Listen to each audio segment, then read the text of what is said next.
Welcome back to Uncomfortable Chats. Hi guys, hopefully you guys are all well and I appreciate the support, the love. I'm seeing the comments, I'm seeing everyone that's subscribing, I'm seeing everything and it means a lot. And I appreciate you guys, genuinely from the bottom of my heart. What is new? Obviously, right now, because I'm teaching at the retreat, sorry guys, I need to get comfortable because I need to press that button and I need to get comfortable. Like, I need to be able to sit, feel comfortable, and drink some water. We don't have my favorite bottle today. We have this because my bottle is in the dishwasher getting washed. So I have that. So that is what we're going to be dealing with. But yes, because I am having to pre-record everything before I go away. I'm away from the 18th to the 28th. So 2 episodes are going to be pre-recorded. So that way I can still put this out for you guys. Okay, and I'm not stressed while I'm away and panicking about the fact that I'm missing 2 Sundays. So obviously it's my birthday on the 19th, plus I'm teaching the retreat. So there's a lot going on. But yeah, just to get that out of the way. But I do really appreciate the support and the love. And today is Friday. It is the 4th? No, it's the 5th. How could I get that wrong? Because tomorrow I've got a few people's birthdays. Yeah, today is the 5th. And yeah, it's currently 1:37 in the afternoon. So yeah, right now, we're just gonna get straight into Uncomfortable Chats because whereas I have so much to say on my last episode, this episode is just gonna carry on. Just so it's easy and it's fluid. So, we left off with my last foster home, which I had to get me and my sister out of because it was just emotionally draining, manipulative, toxic, and she was stealing money from us. That's just reality. Like, some people might try to say, oh no, she was holding the money. No, you were stealing it. Because when we got paid out, I can't remember how much. It was either around 1,500 to about 2 grand when we got the money paid to us. So, and bearing in mind, like, I've always been very responsible. So we got the money paid directly to our accounts because there was no way in hell that money wasn't getting to us. I wasn't standing for it. Like, I fought for that money and I fought for us to have that money because that money was given to us and was entitled to us. So long story short, I don't actually remember us leaving the house. I remember us visiting the second foster placement because, like, we wanted to make sure that it was going to be the right placement because we didn't want to have the same issue again, which this is why, again, I appreciate my social worker because she wasn't just going to put us anywhere. So we had visited the foster care home. I can't remember if we visited any others. I genuinely can't remember. But we had gone to this home. The woman was Peruvian. And back in the day, I knew a lot about Peruvian culture, being in Miami. So I was quite comfortable with the culture in general, and also just being around, like, obviously Spanish culture is not the same as Peruvian culture, but like the culture of like speaking Spanish and just like, I just felt like I was comfortable. So I was like, okay, this is fine. Like, me and my sister have met her. She had an older son. And like, we were like, okay, cool. Like, it's closer to us. It was in New Cross. And like the commute, obviously I was going to have to start going to college now. And my sister still has her GCSEs to do. So she still needs to go to Bethnal Green. So we got placed there because we were happy to go there. Like, we thought it looked like a happy, loving home for us to go to, you know. That's what you thought at first. But anyways, we moved in there. Both had our own room, which was nice because we didn't have it at the last foster placement. And it was me, her son was living in the house as well. He was older. I think he was around like 26, 27. And then it was obviously my little sister. So all I remember was okay, let's backtrack. So during this period, I had my first like real, I would say, like relationship in terms of like from like 16. No, it's not like 16. I was like 15 going on to 6. No. See, time frames are really, really bad for me, guys. But long story short, I can't remember when me and him got in the relationship, but me and him had gotten into the relationship at this point. And he's someone that I met at track because I was running obviously track. And me and him were together, and then it was me applying for colleges at that time.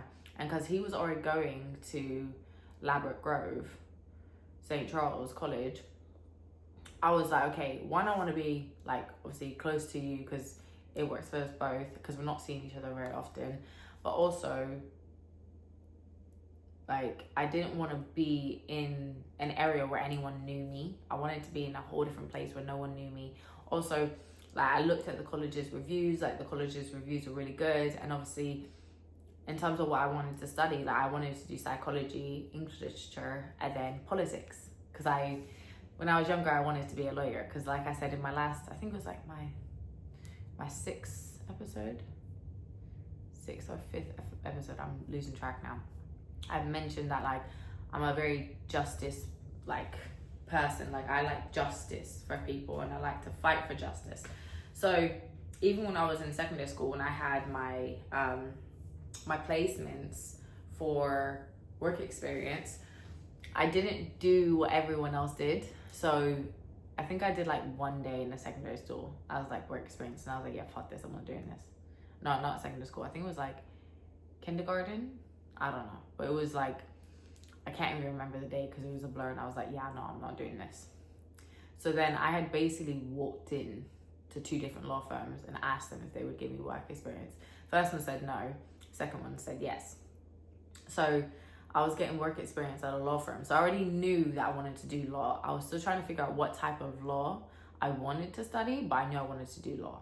I knew family law was a bit political. Like, I don't know if I could actually do that because of my association with my family and having to, one, defend people or represent people that had gone through certain things. I feel like my personal emotions would have gotten tied, and that's why my decision was kind of leaning more towards like financial, or I think it was commercial law that I was looking at. So then, because I didn't want to do criminal, I'm not defending criminals. Because especially in my head, the way it was, I was like, I'm not going to defend someone if they're a rapist. No, like, you're going to jail, my friend. Like, sorry. Anywho, so I had picked that college, not just because he was there, it was just benefit that he was there, and they were obviously teaching the courses that I wanted to study. So obviously we've got moved into this next placement, and we thought everything was good. We thought like we were going to be happy, and my sister obviously was studying for her GCSEs. So I can't remember how long we were there for, but long story short, like I told you guys, like I love animals, like, and I especially love animals that are misunderstood.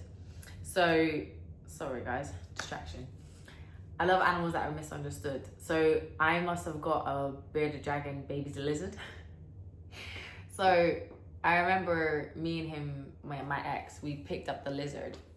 And the reason why my ex is relevant in this story is because at some point, my biological mom called him and there was a lot of like bullshit that happened. And long story short, that was mad. So that is going to get brought up later on.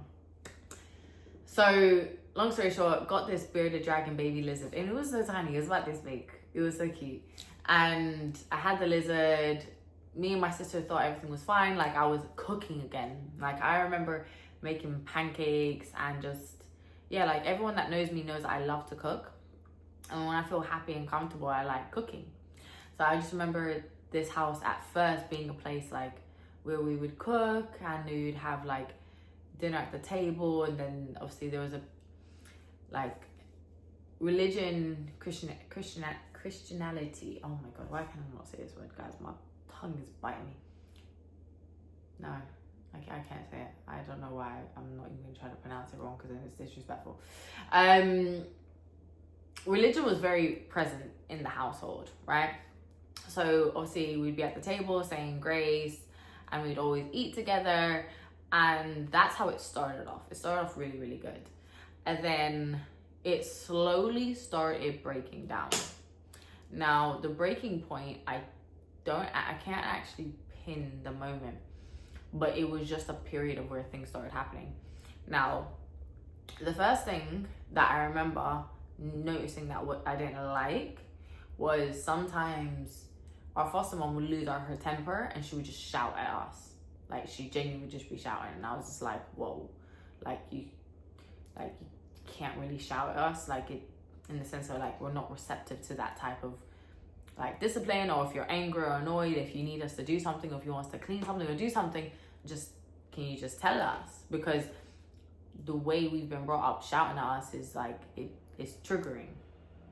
So that's what started, because I feel like she started getting more comfortable around us. And then what else? There was a weird dynamic between the son and the mother. I remember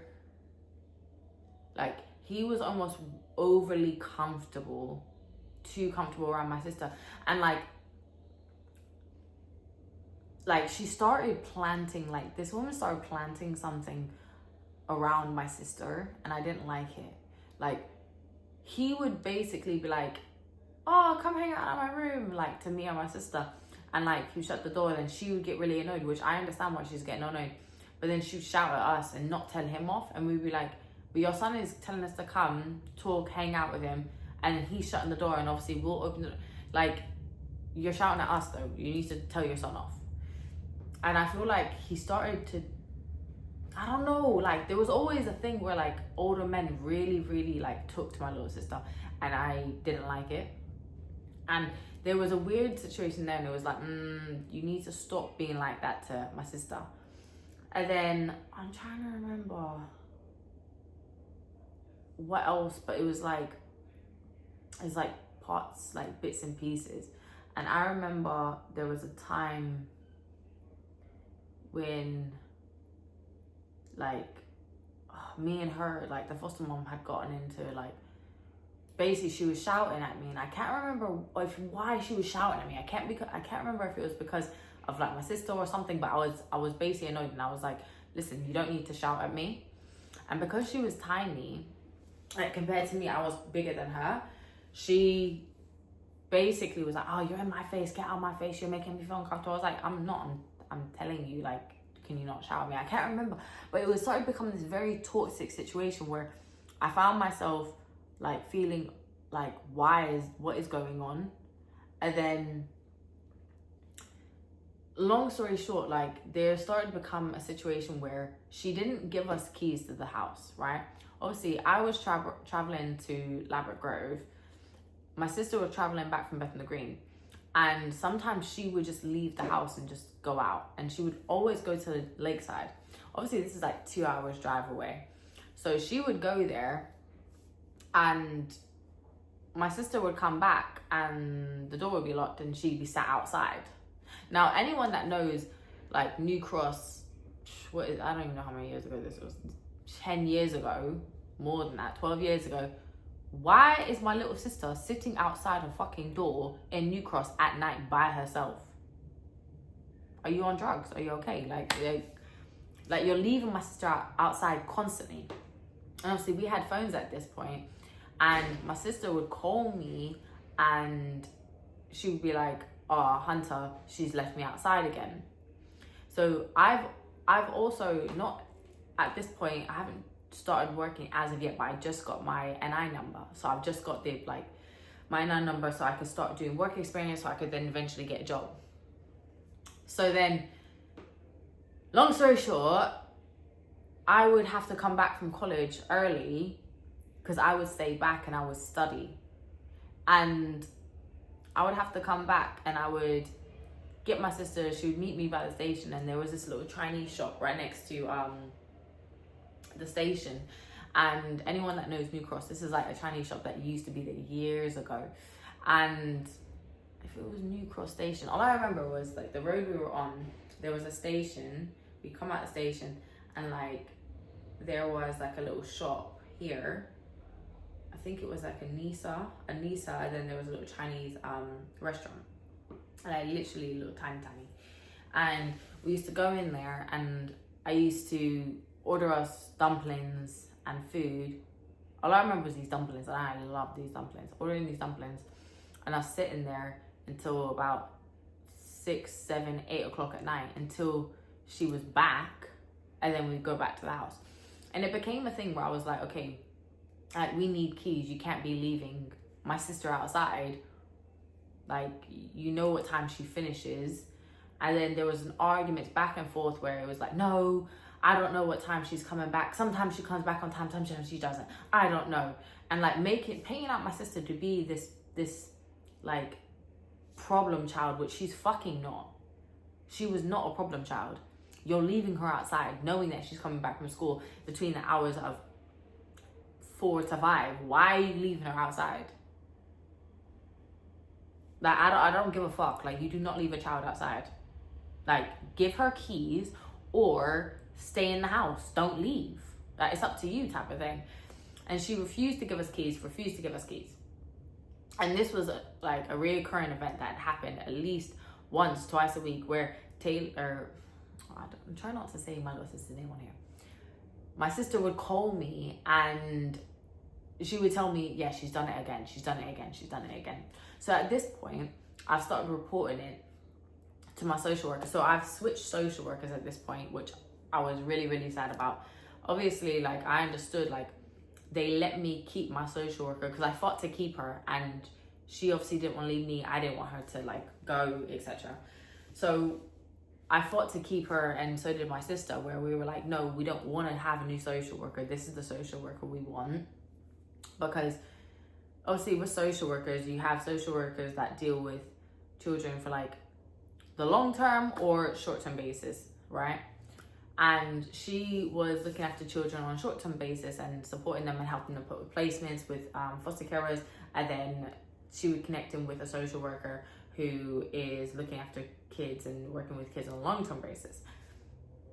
So, I wasn't able to stay with her, but then Tower Hamlets, basically, we fought for it and we were allowed to have it for another year. But at this point, like now, like we had to get a new social worker. They weren't going to extend it again because we were the only kids that she had that she was looking after and taking care of for the long term. So we have a new social worker, and like, don't get me wrong, she wasn't terrible. Like, she was good, but she wasn't anything like my previous social worker. And the relationship I had with her was nothing like my previous social worker. And I feel like because she was used to dealing with children that were problematic, when I would then talk to her and tell her what's going on, even though it would raise flags and alarm bells, it was like I was constantly coming to her with problems. Instead of her understanding the type of person I am and that I'm coming to her with her information, it was almost like, oh, she's got another problem. But eventually, like, I built the relationship with her where I was like, look, like, I just need these things done for me and my sister. And I was getting agitated because the social worker, the new one, she was briefed on us and our background, but she hadn't read the case file, so she doesn't know. So then every time we'd see her, it was like I was always telling her about the next problem because of this that's happening in that foster care home. But also I'd also be like, okay, but have you read our case files? Because if you've read our case files, then you'll understand of why I'm telling you about these triggers are not okay and they're not acceptable, and how they make us feel and how they affect us.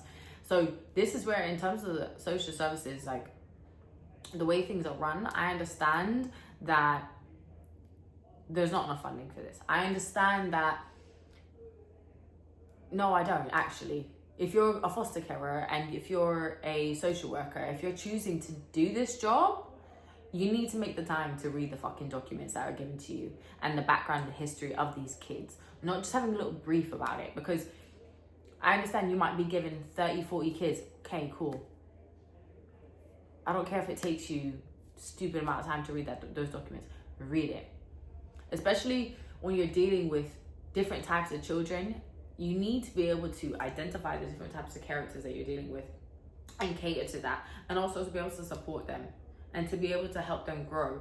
You cannot paint everyone with the same brush that, oh, because you're dealing with this child that's like this, every other child's like that. No, I was very different in terms of how I was growing up. So I couldn't just be with anyone.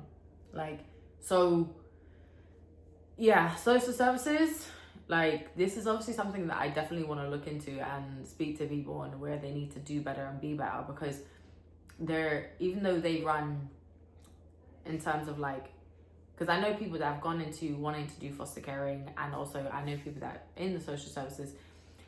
I understand the background check, the DBS, and all of these things that they go through. The whole process might be very tight. Don't get me wrong, cool. But how the hell do we get placed into 2 placements? One stealing money, emotionally manipulating us, toxic as fuck. Then the next one is shouting at us and leaving my sister outside. And also getting into arguments with me. To the point where my little sister started... How do I say this in the best way possible? She was so stressed out and her anxiety was so high and she was so scared that she started pooing out blood. And it made no sense. Like, this is the amount of stress that you put her under, that her body is now responding in this way. And it never made sense. Like, we went to the hospital kept her overnight. They've run tests, they've done everything. Like, her body was hurting, she was having cramps. Like, it wasn't making sense. And the doctors were telling us, okay, well, it could be this, it could be that. Also, it could be stress. And based on the situation that we're in, the only thing that made sense was it was stress. So I was getting into arguments with this foster care woman constantly. And obviously, with what was happening to my sister, and also I'm trying to go to college, I'm trying to study. I'm also now trying to get a job. Like, there was just a lot going on. So in my head, I'm like, okay, bear in mind that my grades in terms of my academics, like, in order for me to get into this college, I didn't necessarily have the grades, right? But I got into it. But then when on open day, when I had to go pick my subjects, I basically didn't have the grades for it, right? For my subjects that I wanted. So what I did instead is I went to each individual teacher and pleaded my case to tell them how much I want to do this and how hard I'm going to work, and that I'm different, that I can do this. And my psychology teacher was like, yep, you're gonna have to prove yourself to me. My politics teacher, same thing. My English literature, I think that one was all right, but it was my politics and my psychology that they were like my psychology, they were like, yeah, you don't even, like, in terms of science, you don't have like the grades for it. You did BTech science, like, you don't have it. Also, your maths grade, they were like, yeah, we don't think you're going to be able to be successful in this, so we don't want you to do it. And I was like, yeah, but I want to do it, and I know I can do this. So I'm going through all of that. Plus, my sister's now just been in a hospital, and all of this is happening, and it's just fucking mental. That's the only way I can describe it. So then, long story short, we're in this house, I'm getting into the argument with this woman, and I can't remember what it was about, but again, so the house was a 2-story house. So it was me and my sister's bedroom here, and it was her bedroom there. Pardon, and her son's bedroom was at the bottom floor next to the door. And then you had the living room, then you had the kitchen. So all I remember was the amount of arguments that were kicking off in like the dining room area, and they would just end in like me and my sister just crying, just feeling like we're completely worthless, like we're not good enough, like you're leaving us outside. This woman is there making us feel like shit, like we don't do this, like we don't do that, like we don't do enough around the house, like we don't support enough. And like, she's drinking a lot. And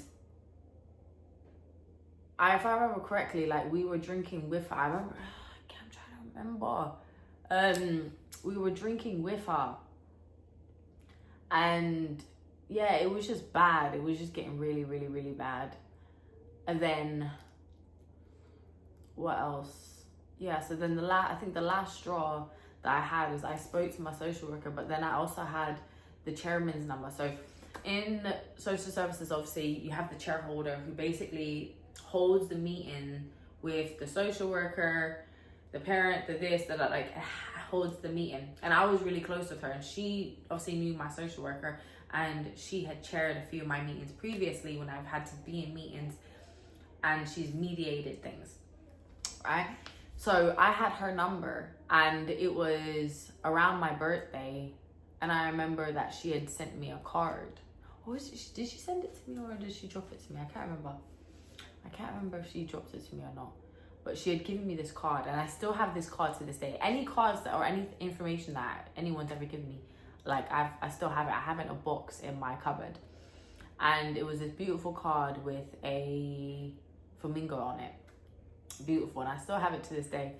And she gave me that, and then we were in contact, and I told her what was happening, and she was like, look, like there's not a lot we can do about this. Obviously it's neglect, but there's no proof about it. Like there's nothing we can do. Like, and there'd been an incident where it happened again. Obviously this was happening all the time, but then to the point where when I got her number, and she was like, okay, like call me, text me when it happens again. I was like, okay. So I called her when it happened again, and I think she hadn't seen my call, or hadn't seen my message, and she was like, oh my God, I'm so sorry, I've missed it. Let me know if it happens again, because she needs to catch it in the act. So then it happens again. My sister is left outside. This is winter time. It's cold.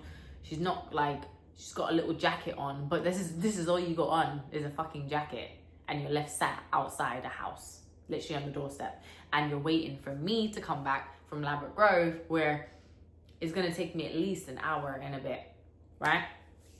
So I called her because I had gotten a message from my sister, and then I can't remember if I had gotten back to the station and I met my sister, and then she's pulled up and met us, if that's how it exactly happened, or if my sister saw her first. But if I remember correctly, I think it was that me and my sister met each other, and then she then came down and met us, and then obviously my foster carer hasn't arrived yet. So we're sat in her car waiting for my foster carer to show up. And I think it was around like 8 o'clock at night. Bear in mind, like you've been gone for X amount of hours. You've just left. You haven't told us. You haven't said anything to my sister. You've just left us to sit outside. So, and your son is nowhere to be found. So who's gonna let us in? God knows. So then, yeah, all I remember was us going into the flat after she had arrived. Well, no, my foster care arrived, and then the chairholder went and had a conversation with her, and it's slightly blurry, but she went and had a conversation with her, and then all I remember was, yeah, like, we're going, go pack your bags. And I can't, like, I don't know why it's so blurry, but I can't remember if we left that night and we had packed our stuff, but I think we did. And then we had gotten dropped off to my last foster placement. But that's why I'm trying to piece it together, because honestly, guys, everything is so blurry. But yeah, that was that foster home. And all the very significant moments from that foster home are the ones that obviously, when my sister was in the hospital and I was just crying at my eyes because I couldn't lose my sister, and obviously she was in agony. Like, genuinely, I've never seen my sister in pain like that, other than obviously the pain that has been inflicted on her, like her being in the hospital and the doctors telling me that they don't know what is wrong with her, and they can't explain why she's spitting up blood and there's blood coming out of her poo, and obviously it's a really bad sign. Like, there's a lot of things that this could mean, and all these tests are showing up that it's wrong. And then me getting into arguments with the foster care woman, and then her also, then at the end of when we had just about left, she had basically tried to put out a case against me, be like, oh, she hit me. I was like, when the fuck did I hit you? Babe, if I had hit you, you'd be on the floor. You're an older woman and you're tinier than me. Like, the way, if I hit you, you'd be on the fucking floor.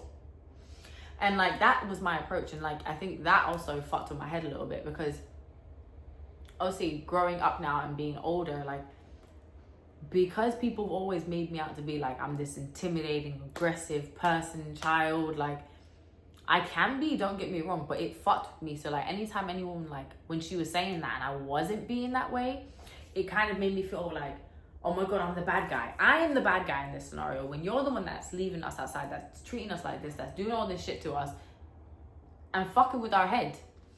And like telling us you love us and that you want to adopt us. Next thing you know, you're shouting at us, you're leaving us outside. Like, the amount of emotional manipulation and fuckery that was being put on us. And for my sister to end up in hospital, like, all these things, guys, like, it was just so fucked. So I had lost hope in the, like, in the social services system completely. Like, I've gone from one home that's fucked us to the next home that's now fucked us over. And I felt guilty because we picked this home. We thought it was going to be different, but it wasn't. And then it was kind of like, you have these two girls who refuse to leave each other. Like, I refuse to leave my sister. You cannot place us in another different placement. You have a shortage of placements and places that you can send us. And now you have all of this, like, exposure coming from us exposing these foster carers who are now under investigation, who can't have children. Because this woman went under investigation. Because I wanted her to be... let go. You can't foster children. I didn't want her to foster children again. I was completely like, you should not be allowed to foster children ever again. Like, no, that's completely unacceptable. And you have to bear in mind again, and I'm going to reiterate this, my biological sister, I'm 5'3". My biological sister is up to here, and she is tiny. She is teeny tiny. And the amount of times you left her outside, mental. In winter, it's dark. You've left a little girl outside. I don't care what area you're in. Doesn't matter where you are. You do not leave a little girl outside by herself with a little jacket on. Fucking insane. So it was just all of this pressure on myself of also just feeling like I got it wrong, all this shit. And then seeing my sister, the state that she was in, it was just fucked. And then bear in mind, like I was in a relationship, I was trying to go to college, I'm trying to change my life, I'm trying to better myself and better my education, and I'm dealing with this shit at home. Like, it was chaos. So then, yeah, that was that home. So my significant moments, like, I'm trying to remember if anything else that I've missed. Nah. Oh yeah, and also what happened to the bearded dragon lizard. So I remember one day I was in the kitchen and I had him on my shoulder, and the sun basically came up to me and slapped my shoulder, and the lizard fell down. I don't know why the fuck you're coming up to me and slapping my shoulder in the fucking first place. First of all, you shouldn't be touching me. But you've come up and you've slapped the lizard off my shoulder. Lizards fell. I've then had to take the lizard, and I'm like, the lizard wasn't the same since then. And then when we arrived at the next placement, the lizard died. And it was so fucking sad, man. And I felt so guilty because I felt like it was my fault. Like, so yeah, because he wasn't even able to live his life. I told you guys, animals make me more sad than humans, if I'm being totally honest, because humans can. But yeah, so that was that foster home. And then we've got the next one. But yeah, we're gonna leave it here. So this is foster care number 2. But yeah, hopefully you guys are having a great day. And I want to say something, yeah. I was speaking to my girl earlier. She messaged me, and it's because she watched episode, I think it was 6. Yeah, the last episode. And she was just saying, like, she feels for me, because the last episode that was posted, so not this one, episode 6, so this is obviously gonna be 7. Guys, I'm losing count. It was basically the episode where I'm talking about when I went back to, they had to put me back in my biological mom's house in the flat, and I came back and all my stuff was gone and it was a shitty mattress. And like, she was basically saying like the amount of emotion, how that made her feel, and like she feels it, and that she loves me and she appreciates me telling my story and all these other things and beautiful things that she was saying to me. And it was like, I was basically saying to her, like, I'm so numb from all of these things that all I remember in those moments was feeling heartless completely. Like, imagine having so much emotion and so much love, but then also feeling completely numb and heartless. Like, anyone can fuck you or anyone can hurt you, but from your biological mom to do that, basically, because this was like, I think the point that she was getting at, to do that and to make you feel like you are completely nothing. Like, it was a lot. But I feel like I was numb to a lot of things. I felt everything, but I was numb to a lot of things. And like, as I am now as an adult, this is why obviously I'm able to do this and talk about these things, because I am not necessarily numb to everything still as much as I used to be. I feel my emotions more strongly now, and I allow myself to feel emotions, but I'm able to regulate my emotions. Like, if I'm sad about something, I'm sad. If I'm angry, I'm angry. If I'm happy, I'm happy.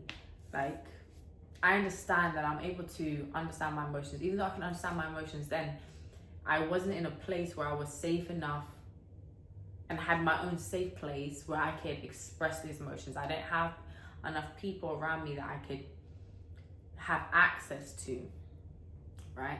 Which is very, very important. And even though obviously I had my uncle at the time who I could speak to, like I had friends, like I didn't have a safe environment to be in, because every time I went back to my environment was chaos. So I couldn't feel anything. And so I just had to keep moving forward. Whereas now as an adult, I have my own home. It is my safe place. This is why not just anyone comes to my house. Because I've learned that my home is my safe place. It's my anchor. It's the place where I come back and I recharge. And this is where access is very, very important. Whoever you give access to in your life, do they deserve access to you? Like, you can't just give anyone access to your safe spaces, right? You can't. Because what ends up happening is that you end up, that safe space that you have, like my house, I associate everything I have in this house is mine. I own every single thing in this house. Everything that is in this house is either being gifted to me by a loved one that is still my life now, and majority of it is from me. So everything reminds me of me. And the energy that this house has is my energy. I don't want people coming into my house and bringing in their energy and shifting or fucking with, like, I don't need anything in this house that reminds me of someone else or something that, like, a memory that I'm not pleasant. That, do you know what I mean? Like, so my house represents everything that makes me feel safe.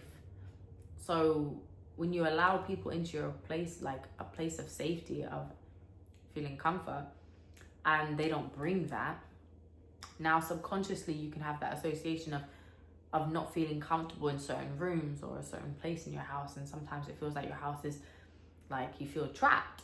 Like, I can never allow my house to feel that way. And this is why it's so important for my house to be what it is to me. So when outside does feel overwhelming, I can come back and have my safe space. I can express my emotions. I can walk around this house and talk to myself. I could talk to myself in the fucking mirror. I'll sing in the shower. I will talk to, like, you know, it's funny. I will talk to myself in the shower. I'll talk to myself around my house. Sometimes I play music. Sometimes I don't.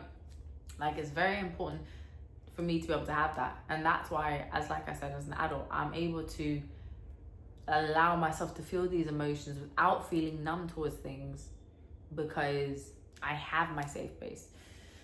So yeah, I think that's very, very important, is always ensuring that the place in your home is safe for you to feel. Because there's a lot of things that obviously happen in the outside world that can make you feel like shit. So yeah, this episode is obviously on the more emotional side. Sorry guys. Actually, no, I'm not sorry. This is what you came here for. You've come here for the raw, the fucking real, the fucking truth, everything else and above. But yeah, even now I still sometimes I am numb to certain things. Sometimes I push things to all the way back there, and I haven't dealt with it 100%, you know? Because sometimes we got other shit we gotta do. Because unfortunately, life doesn't allow you to always deal with your emotions right then and there. But you know, if I can deal with them, deal with them. If you need to deal with your emotions, deal with them. Because if you leave them simmering, you're gonna explode. I've exploded. It's not a good place. It's not good. Because then everything comes out at once and you seem crazy. So yeah, my advice to you is to make sure your home is your safe space. It's clean. Don't just let anyone into your home, and allow yourself to be able to always feel your emotions. Even if you don't have time to deal with it, knowing that you got a safe space where you can deal with it is important. Because feeling safe is very important. But yes, hopefully you guys all have a great day. This is going to get posted, not this week, but the week after. Obviously, again, we have to pre-record everything because where I'll be in Marbella, I don't want to record while I'm away. I don't want the pressure of recording. If I can record, I will, because if I have something to say it. But I wanted this all done so that way I'm in, again, my safe space. I can talk, I can feel comfortable, like, in sharing these things. But yes, hopefully you guys all have a great day and have a good weekend. And yeah, appreciate the support. Bye.